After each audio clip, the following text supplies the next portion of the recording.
Hello everybody, here I am Sonu Sharma, inspirational speaker, leadership consultant and a life coach। साथियों 2008 में पहली बार Singapore गया। बहुत बड़ी मूवमेंट थी हमारे लिए, बहुत छोटा सा उम्र था। विदेश जाने का मौका मिला 2008 में। पीछे तस्वीर आप देख पा रहे हैं 2008 सिंगापुर की।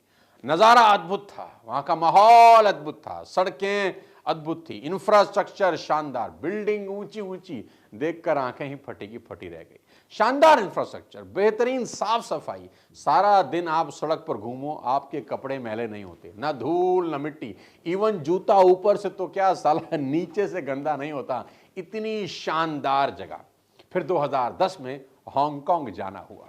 वहां एक अलग ही दुनिया देखी, बड़ी बड़ी इमारतें, शानदार ट्रैफिक की व्यवस्था, और 4 से 5 दिन क्रूज पे था। बेहद शानदार अनुभव था और मुझे याद है क्रूज की डेक पर रात बिताई थी एक। साथियों, हांगकांग एक अलग मजा था, सिंगापुर एक अलग मजा था, लेकिन मेरी पहली दुबई विजिट ने मेरी आंखें ही फाड़ के रख दी कि क्या दुनिया में ऐसा भी होता है। बुर्ज खलीफा देखा जीवन में पहली बार।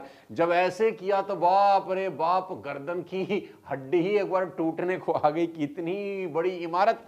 बुर्ज खलीफा के नीचे किया गया डिनर आज भी याद है, और वो शाम को जब वाटर पार्क होता है, वाटर शो होता है बुर्ज खलीफा के नीचे, अद्भुत था। मैं अब आपको ये बातें बता क्यों रहा हूं, आज इन बातों का इस वीडियो से क्या लेना देना है। साथियों, देश से बाहर निकलो तो पता चलता है दुनिया कितनी बड़ी है, कितनी आगे निकल गई। अभी रिसेंटली छुट्टी मनाने में फुकेट गया, बैंकॉक। वापस आने का मन ही नहीं करता, इतना साफ समुद्र, शानदार सड़कें, इंफ्रास्ट्रक्चर, ट्रैफिक बहुत बढ़िया, गाड़ियां चल रही हैं तो एक गाड़ी के दूसरी गाड़ी के बीच में एक डिस्टेंस है, एक डिस्टेंस मेंटेन करके चला जा रहा है। हमारे यहां तो साला बम्पर टू बम्पर, जब तक हमारे वाला बम्पर दूसरे वाले बम्पर में घुस ना जाए तब तक चलाते रहते अपन। जब जब देश से बाहर जाता हूं तो वापस आके सोचता हूं कि क्या कभी हमारे देश में भी ऐसा हो सकता है कि इस तरह की साफ और चौड़ी सड़कें हों, बेहद शानदार इंफ्रास्ट्रक्चर हो, सड़क किनारे दोनों तरफ बड़े बड़े छायादार पेड़, और शहर के बीच से ही वो नदी का बहना और उस नदी पे लोगों का बोटिंग का मजा लेना। क्या ऐसा कभी हो सकता है? क्या ट्रैफिक जाम का कभी झंझट ना हो? ऐसा हो सकता है। क्या सिक्योरिटी के हाई स्टैंडर्ड हो? ऐसा हो सकता है। क्या हेल्थ सर्विसेज के वर्ल्ड क्लास इंतजाम हो? ऐसा हो सकता है। अलग ही लेवल की एजुकेशन, पॉल्यूशन का नामो निशान ना हो, साफ हवा, नीला आसमान और बिजनेस करने के सभी साधन एक ही जगह पर हो, जहां सच में जीवन जीने का दोस्त आनंद आए, जहां जाकर रहने का मजा आए। तो साथियों, आज की केस स्टडी इसी के ऊपर है। आज की सबसे बड़ी खबर यह है कि ऐसा ही अब हमारे अपने भारत में होने जा रहा है। एक ऐसी सिटी जिसमें सिंगापुर जैसा इंफ्रास्ट्रक्चर, जापान जैसी टेक्नोलॉजी, अपनी दिल्ली से दुगना बड़ा, शंघाई से कहते हैं कि 6 गुना बड़ा, जो एशिया की सबसे बड़ी ग्रीनफील्ड परियोजना होने जा रही है, जो 3 तरफ से समुंदर से घिरी है। देश में एक ऐसी शानदार सिटी जो 920 स्क्वायर किलोमीटर में बन रही है। Can you believe it? 920 square kilometre में बन रही है। 95,000 करोड़ में खड़ा हो रहा है ये प्रोजेक्ट। वर्ल्ड लेवल पर अपना परचम लहराने के लिए तैयार हो रहा है। फोर्ब्स मैगजीन जिसके बारे में यह बता रही है कि दुनिया का सबसे बड़ा शहर भारत में बनने जा रहा है। जी हां, मैं बात कर रहा हूं भारत की पहली ग्रीनफील्ड स्मार्ट सिटी धोलेरा की। ये मैं नहीं कह रहा, देश की सरकार भी अब ये कह रही है, और जो हमारे प्रधानमंत्री श्री नरेंद्र मोदी जी का ड्रीम प्रोजेक्ट भी है। बिजनेस के नए अवसर यहां बन रहे हैं, उद्योग धंधे फल फूल रहे हैं। धोलेरा में रिन्यूएबल एनर्जी, स्पेस और सेमीकंडक्टर इंडस्ट्री को लेकर। अब आप मुझसे सबसे पहले ये पूछने वाले हैं कि सोनू सर, स्मार्ट सिटी तो सुना था, ये ग्रीन फील्ड स्मार्ट सिटी कौन सी भला होती है? तो सबसे पहले मैं आप सबको बता दूं कि ग्रीन फील्ड स्मार्ट सिटी और स्मार्ट सिटी में फर्क क्या होता है और आज इनकी जरूरत क्यों है। साथियों, जैसे जैसे आबादी बढ़ती जा रही है, हमारे देश में अलग अलग शहरों की ज़रूरत है, एक नई सिटीज़ की ज़रूरत है जहां पर आबादी का बोझ लिया जा सके। नहीं तो एक ही सिटी में अगर आप देखिए मल्टीज़ बनना शुरू हो गई हैं, सीवर उसी पुराने दौर के लगे हुए हैं, वाटर सप्लाई उसी पुरानी दौर की है, ट्रैफिक व्यवस्था उसी पुराने दौर की है, इसलिए जाम लगते हैं, कभी सीवर लाइन चोक हो जाती है, कभी पानी नहीं आता, सब दिक्कतें हैं। उसका एक ही इलाज है, स्मार्ट सिटी। स्मार्ट सिटी में सबसे पहले शहर को डेवलप किया जाता है, जो पहले से ही डेवलप है। स्मार्ट सिटी बोलते किसको हैं? स्मार्ट सिटी में पहले के ही बसे शहर को डेवलप किया जाता है, जैसे कि अपना फरीदाबाद। जी हां, हमारा फरीदाबाद एक स्मार्ट सिटी प्रोजेक्ट है जो बसा हुआ है, जिसमें बसावट है, जिसमें ऑलरेडी लोग रह रहे हैं, जीवन यापन चल रहा है, नौकरी कर रहे हैं, मस्त बिजनेस चल रहा है। अब इसका और अच्छे से ब्यूटिफिकेशन किया जाता है। जितने भी स्मार्ट सिटी प्रोजेक्ट हैं, बसे हुए शहरों को और ब्यूटीफाई किया जाता है। वहां पर ट्रैफिक मैनेजमेंट अच्छे से किया जाता है, इलेक्ट्रिसिटी का और टेक केयर किया जाता है, जाम ना लगे उसकी व्यवस्था की जाती है। लेकिन ग्रीनफील्ड स्मार्ट सिटी किसको बोलते हैं? ग्रीनफील्ड स्मार्ट सिटी वो है जो एकदम शुरुआत से खाली जमीन पर मस्त बनाई जाती है, जहां पहले से ही सारी व्यवस्थाएं की जाती हैं। आपको पहले से ही पता होता है कि इस पूरी सिटी में किस किस चीजों की जरूरत होने वाली है, उसका इंतजाम पहले से ही किया जाता है। जैसे कि धुलेरा, जिसमें smart roads, smart infrastructure, best technique से वेस्ट मैनेजमेंट और स्मार्ट इंटेलिजेंट ट्रैफिक मैनेजमेंट होने वाला है। धुलेरा एक टोटली इंटरनेट कनेक्टेड सिटी होने जा रही है। साथियों, 5000 मेगावाट बिजली, जी हां आपने ठीक सुना, 5000 मेगावाट बिजली जो पूरे एक स्टेट के लिए बहुत होती है, सिर्फ धुलेरा के लिए अरेंज हो रही है। ये अगर वाकई में सच है, जितना मैंने आपको अभी तक बताया, ये अगर वाकई में सच है तो मैं आपको बता दूं, देश में कमाल होने वाला है। मैंने ये सब सुना था, पिछले करीब 3-4 साल से मैं सुन रहा हूं। अलग अलग केस स्टडी में बहुत सारे लीडर्स, बहुत सारे इन्फ्लुएंसर आज धुलेरा के बारे में बात कर रहे थे, मैं सुनता आया था। लेकिन कहते हैं ना कि सुनी सुनाई बातों पर विश्वास नहीं करना चाहिए, क्योंकि कहने में जाता क्या है। इसलिए मैं ये सब देखने खुद धुलेरा गया। मेरे लिए बहुत इंपॉर्टेंट होता है कि जब मैं कुछ बड़ा केस स्टडी बनाऊं, जब मैं कोई एक बहुत बड़ी बात करूं, तो उससे पहले खुद ठोक बजा लूं कि जो मैं कह रहा हूं, जो मैं कहने जा रहा हूं और जो मैं बताने जा रहा हूं, वो वाकई में है भी सही या हवाई फायर है।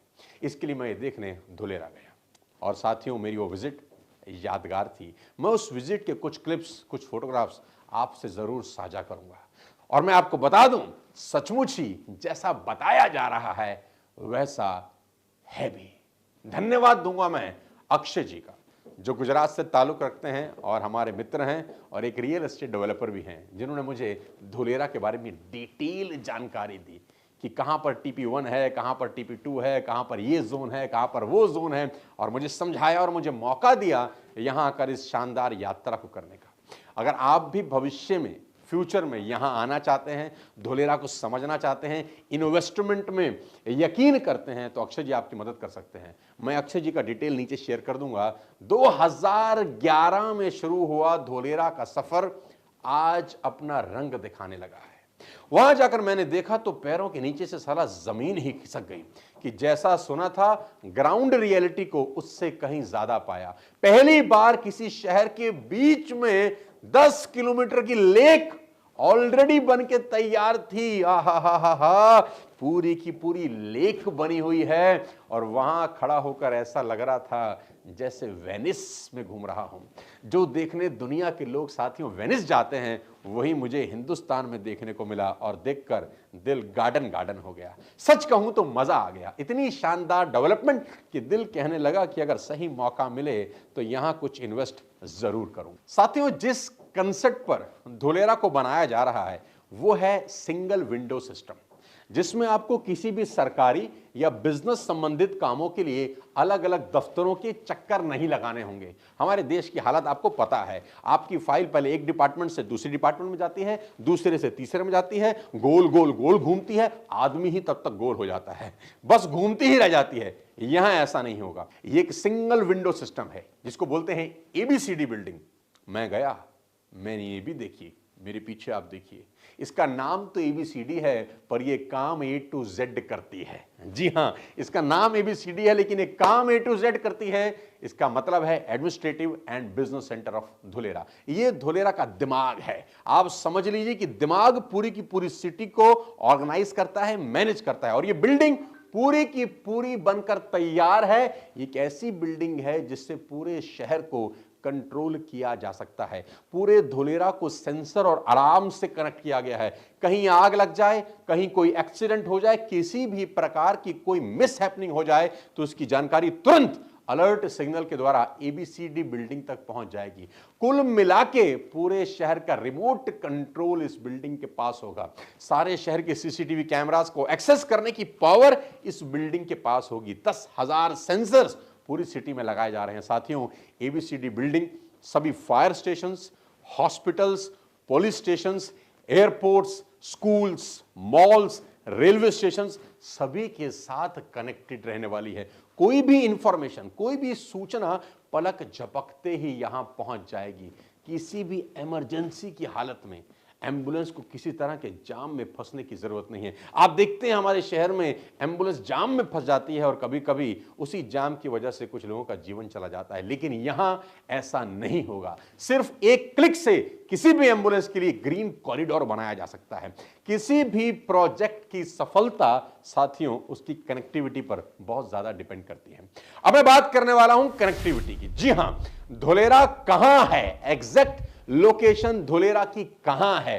अहमदाबाद से 109 किलोमीटर, गांधीनगर से 132, भावनगर से मात्र 62 किलोमीटर की दूरी पर, राजकोट से 176, सूरत से 295 और वडोदरा से 138 किलोमीटर की दूरी पर है धुलेरा।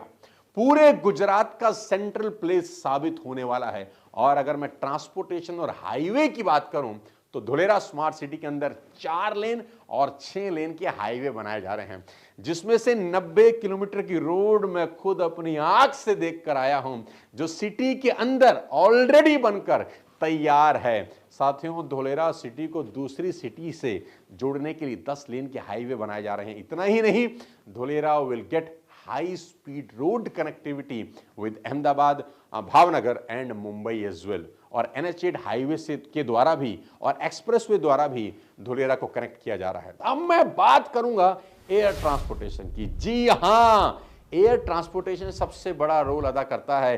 क्या वहां एयरपोर्ट आने वाला है? क्या वहां एयरपोर्ट बनेगा? क्या सच में ऐसा होगा कि वहां एयरपोर्ट भी हो? तो मैं आपको बता दूं, धुलेरा स्मार्ट सिटी में अलग से एयरपोर्ट बनाया जा रहा है, जिसके लिए ऑलरेडी 1700 हेक्टेयर जमीन अलॉट कर दी गई है स्मार्ट सिटी से 20 किलोमीटर के बाहर। आपको ज्ञात होगा 2016 में ग्रीनफील्ड एयरपोर्ट पॉलिसी के अंतर्गत धुलेरा में नए ग्रीनफील्ड एयरपोर्ट बनाने का इनिशिएटिव लिया गया था, जिसके चलते इसकी एनवायरनमेंट क्लियरेंस भी और इसकी सिक्योरिटी क्लियरेंस और रक्षा मंत्रालय से NOC भी आ चुका है। यानी आप एयरपोर्ट से उतरे और 20 किलोमीटर में आप धुलेरा पहुंच गए। यह एक इंटरनेशनल एयरपोर्ट होगा, जिससे विदेश से आने वाले लोग सीधा स्मार्ट सिटी में उतर सकेंगे और उन्हें वहां पहुंचने के लिए सड़क से सफर नहीं तय करना पड़ेगा। और तो और कार्गो तथा पैसेंजर दोनों के लिए यह एयरपोर्ट बनाया जा रहा है। यहां कार्गो एक्टिविटीज भी होंगी और पैसेंजर एक्टिविटीज भी होंगी। अब अगर मैं ट्रेन की कनेक्टिविटी की बात करूं तो रोड के साथ साथ अहमदाबाद धुलेरा मेट्रो रेल भी चलाई जा रही है। जी हां, जो अहमदाबाद से धुलेरा को डायरेक्टली कनेक्ट करेगी। यानी आपको अहमदाबाद से धुलेरा बाय मेट्रो सिर्फ 45 मिनट लग सकते हैं। सिर्फ 45 मिनट में आप अहमदाबाद से पहुंचेंगे सीधा का सीधा धुलेरा। और इंटरसिटी कनेक्टिविटी तो है ही जबरदस्त। और मैं आपको बताऊं, स्टेट की पहली मोनो रेल का अप्रूवल भी धुलेरा को मिल चुका है। जी हां, धुलेरा को पहला मोनो रेल का अप्रूवल है। साथियों, कनेक्टिविटी के साथ साथ किसी भी शहर के विकास, उन्नति और प्रगति के लिए उस शहर की भौगोलिक संरचना क्या है, बहुत बड़ा रोल प्ले करती है, जिसके लिए धुलेरा स्मार्ट सिटी को 15 अलग अलग जोन में बांटा जा रहा है, जैसे agriculture, tourism, residential, industrial, knowledge and IT zone. और सोने पे सुहागा ये कि manufacturing, service, education, tourism, hotel industry, corporate सभी इंडस्ट्री से एक अनुमान के मुताबिक 10 लाख से ज्यादा जॉब क्रिएट हो रही हैं। ढोलेरा को स्मार्ट सिटी बनाने का काम हेल्क्रो, विप्रो, IBM, सिस्को जैसी कंपनियां कर रही हैं, जो ढोलेरा सिटी को टेक्नोलॉजिकली एडवांस सिटी बनाने में जुटी हैं। सबसे मजेदार बात साथियों यह है कि ढोलेरा स्मार्ट सिटी को डेवलप करने के लिए ट्रंक इंफ्रास्ट्रक्चर का उपयोग किया जा रहा है। आप जानते ही हैं कि बरसातों में हमारी सड़कें नदियों का रूप ले लेती हैं। वाटर लॉगिंग की वजह से घंटों का जाम झेलना पड़ता है और कभी कभी तो हमने ये भी देखा है कि सड़कों पे नाव चलती हैं, इतना पानी भर जाता है, टाइम की बर्बादी होती है, जाम लगता है, फ्यूल की बर्बादी होती है, सो अलग। ट्रंक इंफ्रास्ट्रक्चर का उपयोग किया जा रहा है धोलेरा में, जो डिग फ्री होती है और जमीन के अंदर से ही सीवेज का लाइन जाता है, गैस का लाइन जाता है, ड्रेनेज का लाइन जाता है, जैसे सभी पाइपें वहीं से होकर गुजरते हैं। मतलब सीवेज का वाटर नीचे से, ड्रेनेज नीचे से, गैस पाइपलाइन बिल्कुल नीचे से। कितनी भी बाढ़ आ जाए, बारिश आ जाए, धोलेरा स्मार्ट सिटी की सड़कों पर पानी कभी नहीं भर सकता। गंदगी कहीं आपको दिखाई नहीं देगी। नहीं तो आपको पता ही है, हमारे देश में सड़क बनते ही हमें याद आता है, अरे पानी की पाइपलाइन तो डाली ही नहीं, फिर सड़क खुदाई शुरू होती है और फिर पानी की पाइपलाइन डाली जाती है। ये एक आम बात है, लेकिन ढोलेरा में पहले ही दिन से सारी की सारी तैयारियां की जा चुकी हैं। मैं जब दुबई गया था, मैं आपको बता दूं, जब मैं दुबई गया था तो मैंने देखा वहां सड़क किनारे बहुत जबरदस्त ग्रीनरी होती है। सड़क किनारे दोनों तरफ देखते हैं ग्रीन ही ग्रीन है, सब हरे हरे पेड़ लगे हैं, छोटे छोटे शानदार शानदार फूल खिले हैं। तो मैंने अपने दोस्तों से पूछा कि यार ये इतना लंबा लंबा हाईवे है और यहाँ पेड़ पौधे लगे हैं, साला डेली पानी कौन डालने आता है? तो उन्होंने कहा डेली पानी नहीं डालता, यहाँ पाइपिंग सिस्टम है। पाइपिंग सिस्टम पहले से डाल दिया जाता है और शाम को एक जगह से स्विच ऑन होता है और पूरे की पूरी कंट्री में पानी सप्लाई किया जाता है उन पेड़ पौधों को। ऐसा ही मैंने देखा ढोलेरा के अंदर, वो पाइप मैंने देखी जो ऑलरेडी डाल दी गई हैं पूरी की पूरी सिटी के अंदर। यानी मुझे बात अच्छे से पता है कि हरियाली बहुत शानदार होने वाली है इस सिटी के अंदर। साथियों, मेरी ये विजिट बहुत शानदार रही। मैंने करीब करीब, मुझे जहाँ तक मुझे याद आ रहा है, मैं करीब करीब 5 से 6 घंटा धोलेरा में घूमता रहा। उस गाड़ी के अंदर मुझे वो सब अक्षय जी दिखाते रहे। इस वीडियो के अंत में अक्षय जी को धन्यवाद ज़रूर दूंगा कि अक्षय जी ने मुझे मौका दिया धोलेरा में आके पूरी की पूरी चीज़ें दिखाने का, समझाने का, सीखने का। नॉर्मली मैं इन्वेस्टमेंट करता हूँ रियल एस्टेट के अंदर, लेकिन ये एक शानदार अनुभव था। अगर आप सब लोग भी ज़िंदगी में कुछ ना कुछ बनाना चाहते हैं, करना चाहते हैं, तो मुझे लगता है आज का टाइम सबसे बेस्ट टाइम है रियल एस्टेट में इन्वेस्ट करने का। और वो एक ऐसी जगह है जो आने वाले टाइम में जिसका अपग्रेडेशन होना ही हो रहा है, जिसमें आज नहीं तो कल इसका कॉस्ट बढ़ना ही बढ़ना है, क्योंकि सब चीज़ें ऑलरेडी बन के तैयार है। मैं नीचे लिंक में अक्षय जी का नंबर और डिटेल भेज सकता हूं। आप चाहें तो अक्षय जी से कोऑर्डिनेट कर सकते हैं। ढोलेरा की आपकी विजिट अक्षय जी आपके लिए बहुत बेहतरीन तरीके से ऑर्गेनाइज कर सकते हैं। इन खास ढोलेरा की यादों के साथ आपसे विदा लेता हूं। अगले किसी और वीडियो में फिर आपसे मुलाकात करूंगा। तब तक अपने स्वास्थ्य का, अपनी सेहत का ख्याल रखें और आखिरी में याद रखें ये बात, अब नहीं तो कभी नहीं। बहुत सारी जगह हैं जहां हम सोचते हैं कि काश खरीद लिया होता, काश ले लिया होता। तो होता क्या है कि पहले तो खरीदे नहीं, आज खरीद नहीं सकते, इतने भाव बढ़ गए हैं। तो धोलेरा एक ऐसी जगह है जहां पर आप आज इन्वेस्टमेंट करके 3 से 4 से 5 साल के बाद एक अच्छे रिटर्न की उम्मीद कर सकते हैं। फिर भी मैं आपको कहना चाहूंगा कि कुछ भी खरीदने से पहले पेपर जरूर चेक करें। हर चीज के पेपर चेक करें, स्क्रूटनी करें, अपनी तरीके से लीगल एस्पेक्ट क्लियर करने के बाद ही इन्वेस्ट करें। मेरी बहुत बहुत बधाई है, शुभकामनाएं। अगले किसी और वीडियो के साथ फिर आपसे मिलूंगा। इस वीडियो में क्या अच्छा लगा कमेंट बॉक्स में लिखकर बताएं, और किस वीडियो पे आप चाहते हैं कि मैं वीडियो, और किसी टॉपिक पे आप चाहते हैं कि मैं वीडियो बनाऊं, मुझे कमेंट बॉक्स में लिखें, सो दैट मैं अगले किसी और वीडियो में आपके साथ कुछ बेहतरीन इंफॉर्मेशन शेयर कर सकूं। आज की केस स्टडी आप सबको समर्पित, हर इन्वेस्ट करने वालों को समर्पित जो जिंदगी में आगे बढ़ना चाहते हैं। मेरी बहुत बहुत बधाई, शुभकामनाएं। जय हिंद।